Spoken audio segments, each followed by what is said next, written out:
Admin Joby, ayan, George Tapia, hello.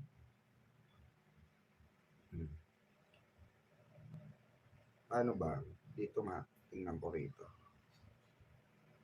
Wala pa rin, ganun pa rin. Ba't kaya ganun, no? Kahapon nga, mga kababayan, pinag-uusapan nga namin tong sila, sila Jay Guevara, sila, di ba, sila Dada, na ano kaya, hamunin na lang kaya namin ng isang matinding debate, no? Yung isang matinding debate na nakalatag lahat, no? O, papalag kaya, ewan ko kung mag-aanang si Boss Mike. Oo, yun ang maganda, no?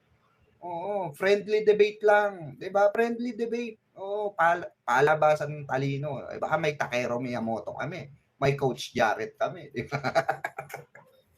'Di ba? Oh. Hindi lang po nasama kasi sila Coach Jarrett. Siyempre, ano 'yan mga tawag dito, mga low-key 'yan. Oo. Saka may iniingatang ano 'yan, tawag dito, reputasyon 'yan. O, alam niyo naman 'yan si Coach Jarrett. 'Di ba? O, baka kay Coach Jarrett pa lang sa kay Takero Miyamoto, kay Sangkay, baka maano na sila diyan, 'di ba? Mga mote na sila diyan. Sino pambato nila sa DDS, 'di ba? Eh, wala naman silang siguro magiging pambato ang Banateros diyan. Pero kung for example, Vengador versus Banateros, friendly debate, ay nako. Oo, kay ano pa lang, kay tawag Takero Miyamoto pa lang, sigurado na sila. 'Di ba? Sigurado na sila, maano sila, masingko ka mo sila. 'Di ba, Ma'am Joby? Ma'am Clarice, talagang lalabanan namin sila pagdating sa debate. Huwag na suntukan, lugi kami. 'Di ba, lugi tayo pag suntukan. Sa amin may babasagin pa, may babasagin pa kami, may babasagin pa sa amin. Sa pusang gala sa kanila, wala na eh. Tingnan nyo nga yung mukha ni Dada, kahit sakay mo ng ice pick, parang hindi tatalaban eh. Parang makunat pa sa ano eh, 'di ba? Parang makunat pa sa ano eh. Yung sa kutis ng buhay, 'di ba? Hindi naman na sa nanlalait tayo, 'di ba, Ma'am Askim? Real talk lang, 'di ba? Real talkan lang tayo. Real talkan lang tayo, 'di ba? Sabi ko nga yung puti ng kilikili ko, yung puti ng kilikili ko, mas okay pa kaysa sa mukha ni Boss Dada sa ni Jack Argota, 'di ba? Sa ni Jay Guevara. Hindi naman sa nagmamayabang tayo ng kutis, 'di ba? Kung kutis-kutis rin lang, ilalatag ko na tong kilikili ko. 'Di ba? Hindi amak na mas makinis pa yung kilikili ko kaysa sa mukha. Kaya mukha naman ni Boss Dada, 'di ba?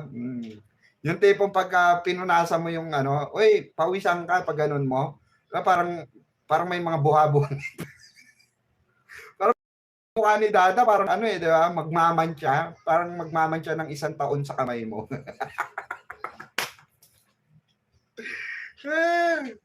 Kusang gala kasing mga yan. Hamon na lang, suntukan no? Pero maiba tayo. Nagtataka ako, no? Nagtataka dito kay Banat Bay. No? Nagtataka ako talaga kay Banat Bay.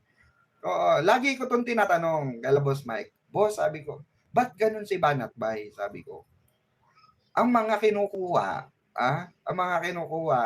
parang mga na-dislocate ang itsura. Ba't ba ganun si Banat Bay ka ako? Sabi naman nila Boss Mike, nila Boss Takero, hindi, kaya ganyan yan. May pobre na gwapo. May naging jowa ata si Banat Bay, nagwapo. Kaya parang ayaw na niya yung gwapo, na makita ng mga gwapo. Di ba kasi alaga niya mo ka girls noon? Siguro, pag nag-a-adonis siya, di ba? Di ba, pag nag-a-adonis, siguro, pinirahan lang siya, inuubos ng kaperahan niya, di ba? Kasi, di ba, hindi nakakapagtaka na kumuha na lang siya ng mga vlogger na pangit. Diba? Hindi naman sa nanlalait tayo, real talk itong sinasabi natin Baka sabihin ninyo dyan, yabang naman ito ni Pikwa, kala mo naman, sinong pogi. Hindi, real talk lang tayo. Okay, doon lang tayo sa real talk. Gwapo ba ang Banateros? Oh, hindi naman, 'di ba? Hindi, 'di ba? Hindi naman, 'di ba? Oh. Kasi puta, kung gwapo 'yon, nakakahiya naman kala Richard Gutierrez. Di ba? O kung gwapo na sa inyo yung Banateros, itsura ni Dada, nakakaya naman kala Richard Gomez niya, kala mulak, di ba?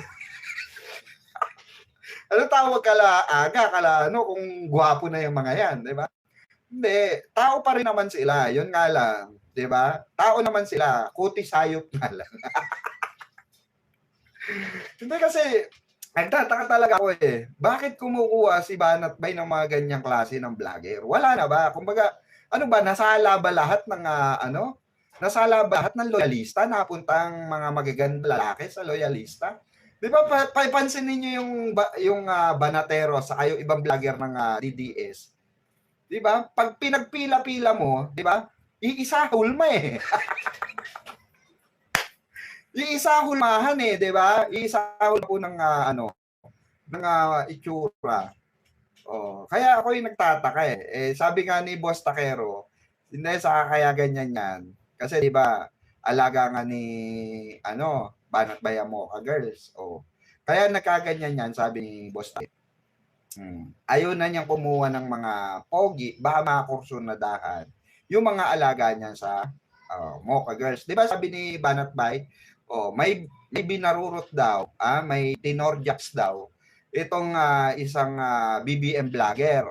Hindi nga niya pinangalanan, kaya nga pinangalanan na natin Inako naman ni Boss Takero, 'di ba? Na may binarurot siyang sinasabi ni Banat Bay na Mocha Girl. So, hindi lang isa 'yun sa pagkakaalam pala ni ni ay hindi, 3 po. Naku, grabe talaga katindi ni Boss Takero.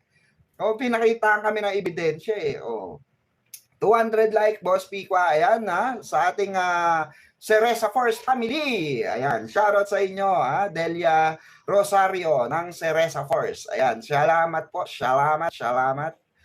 I love you.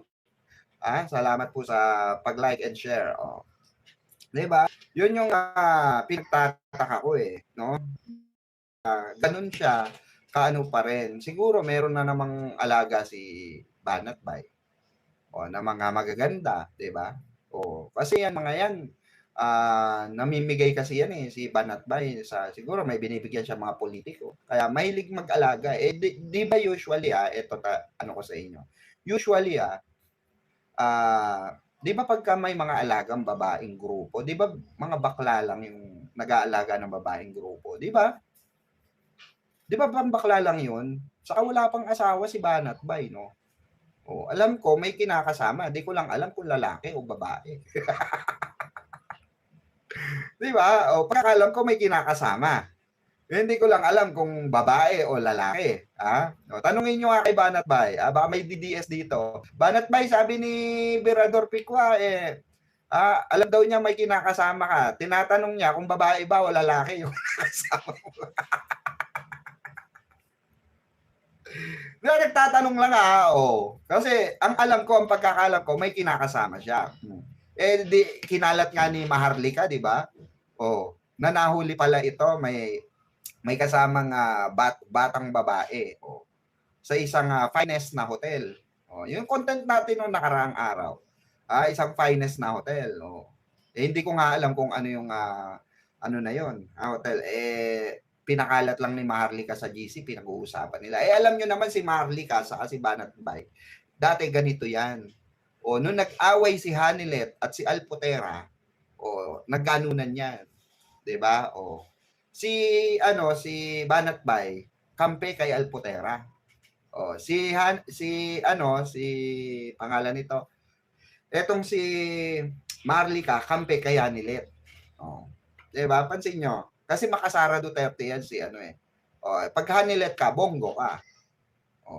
Ipe, 'di ba? Kay Ipe, may chismis nga diyan kay Ipe, 'di ba? Magpinsan daw. Magpinsan daw. Di nga. Oo, palabas sa publiko magpinsan eh. Weh! Ay naku, grabe yung mga issue ng ano 'no, ng mga banateros, ng mga didishit, ng mga ano 'no, mga solid makasara, mga kaalyado ni Digong 'no, grabe 'no, tuhugan eh. Tuhog dito, tuhog do'n 'no, oo.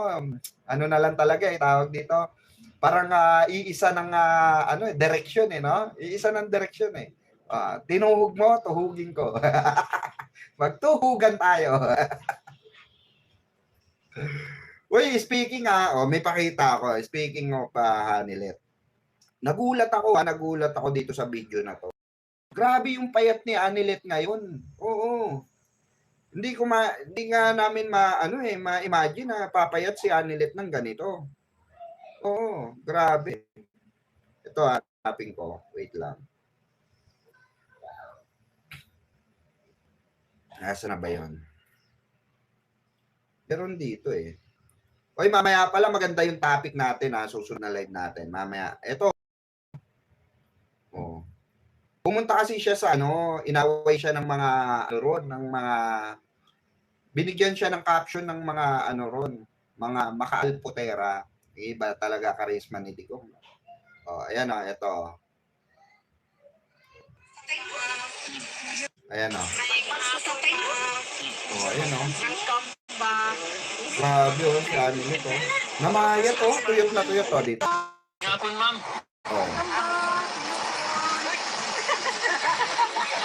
Ayan Grabe payat na payat. Gusto na, ma'am.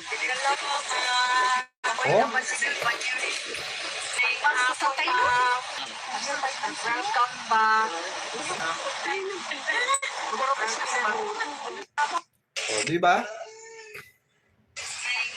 Grabe sobrang payat ni Anilet. Grabe. Hindi ko ma-imagine na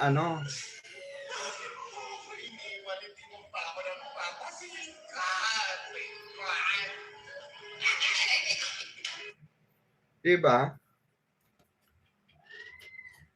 Ba't kaya tuyot na tuyot si Anilet ng ganun, no?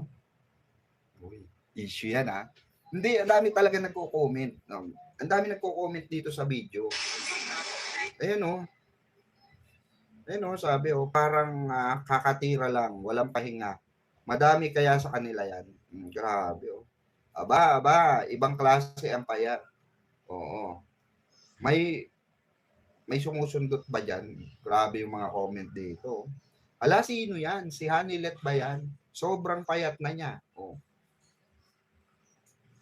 Sino ang bumuburot siya ngayon dyan? Yung mga ganun tanungan Yan na. Mga bangag kasama ni Baste. Baka nasobrahan sa kasusup-sup. Grabe halos ganun lahat ang sinasabi ng mga commentator. Kahit sino naman di ba? Makita mo yung itsura niya, ganun kapayat. Di ba? Hindi ka magdadalawang isip na magtanong talaga, anong nangyari sa iyo, Anilet? Ba't ganyan kakapayat, di ba? Ano bang reason? Kasi malaman siya noon Last year, sanggala, malusog pa siya Pero ngayon grabe, payat na payat. Ay, baka na-stress. Baka na-stress. Di ba nagkaroon sila ng issue sa pera? Kay Digong, di ba? Parang wala atang pinangalan kay Hanilet. Oo, walang nakapangalan kay Hanilet. Parang doon ata siguro nagsimula. Chismoso, no? Good afternoon. Ayan, Good afternoon po, Mama Angelita Lozada. Syempre, kahit sino may stress Usang gala, di ba? Inanakan ka, binahay ka, ang pamana. Wala kang pera, di ba? Di ba? Tapos ang ending pa, ikaw ang gagastos. Eto na nga yung mga gastusin kay Digong, biruin nyo. Kasi naka-freeze yung account ni Digong, di ba? Naka-freeze, di magamit. So, pera ni Hanilet daw yung gagamitin. Ang tanong saan galing yun? Wala naman ng mga yan. 'Di ba? Wala naman ng mga revenue yan. Hindi naman mga public servant yan para, 'di ba, sumahod na buwan-buwan, 'di ba? Although siguro may business, 'di ba? Sabi nga ni Digong may business daw. Oh. Pero siguro naman hindi naman kikita yan ng 150 million kada buwan. Oh, 150 million ang kailangan ni Digong kada buwan eh. 'Di ba? I was the one who rushed to go to the Goto Gate and took a picture. Ayan ayan kay Sir Mac Visceral, Mac Visceral. Mac Visceral pala. Visceral, no? Tama, sir. Ayan, kay Sir Mac. Ayan, shoutout sa inyo. Salamat po, Sir Mac. Ayan, salamat. Uy, salamat, Sir Mac, ha. Naka-istorbo ba kami dun sa, pinapunta nyo pa, ha, Sir? Nagpapunta kasi ng Sir Mac, no? Sir Mac, ha, saludo po sa inyo. Grabe. Grabe ang responde ni Sir. Oo, isang batalyon daw yung tinawagan para bumack up eh. Pero may backup naman po kami, Sir Mac. Oo. Nasa isang kotse po. Naka-convoy sa amin. Oo. Salamat po, salamat Sir Mac. God bless sa inyong mag-asawa po, Sir Mac. Thank you so much po. Grabe si Sir Mac at talagang doon, tawag dito, napasugod talaga ron. Oo. Napasugod talaga doon sa sa Goto Gate. Sa napakasarap na gotoan. Tapos kala niya kasi talaga may sabi, may sumusunod o may nag-i-spy. Yung pala mga supporter din, Sir Mac. Mga supporter nag-abang dun sa labas ng gate. Oo. Syempre iba na rin, 'di ba, yung maingat.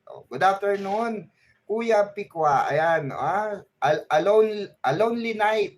Shout out, a lonely night ng Cereza Force family natin. Ayan, I love you. I love you so much. Cereza Force. Ayan. At sa BMB, ayan, sa BMB family. Ayan, shout out sa inyo. I love you so much too. At sa ating Mike Cervera or M Cervera forever. Ayan.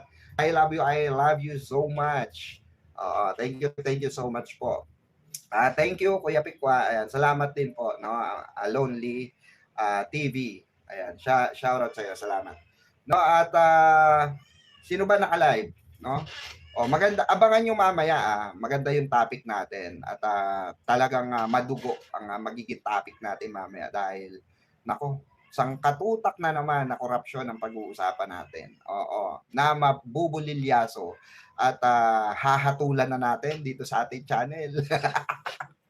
Marami naman DDA visit sa atin mamaya. Babalik po tayo maya-maya lamang makalipas po ang ating lunch. Magla-lunch muna tayo dahil alas 2 na rin. Okay, magte-take muna ng lunch. No? Magsama-sama po tayo muli. Baka naka-live sila Boss Mike, sila Tol Chris Ulo, Ballpoint, Tol Yolo, Macmac, Jake Magnus, kung sino man sa tropa. Ayan, manood po kayo. Supportahan po natin. Salamat po once again sa lahat po ng sumama sa amin kahapon, nakipag-picture. Ayan, at salamat po. No? Maraming salamat sa inyong lahat. No? God bless at mabuhay po kayong lahat. At sa mga nagpalipad po, thank you so much. And magkita-kita po tayo muli mamaya, no? Mamaya mapaulala ulit tayo, no? Diba? Ayan, naka-live si Nyolo. Ayan, lipat po tayo kay Tol Nyolo, Nakalive pala sa Tol Nyolo. Lipat po tayo at maraming salamat. Have a great one, everyone. God bless po. Gangster, we do that better than anybody. I bet you got it twisted, you don't know who to trust. So many player hating niggas trying to sound like us. Say they ready for the front, but I don't think they know it. Straight to the depths of hell is where them cowards going. Well, all you still down, nigga, holler when you see me. And let these devils be sorry for the day they finally free me. I got a caravan of niggas every time we ride. Hitting motherfuckers up when we pass by. Until I die, live the life of a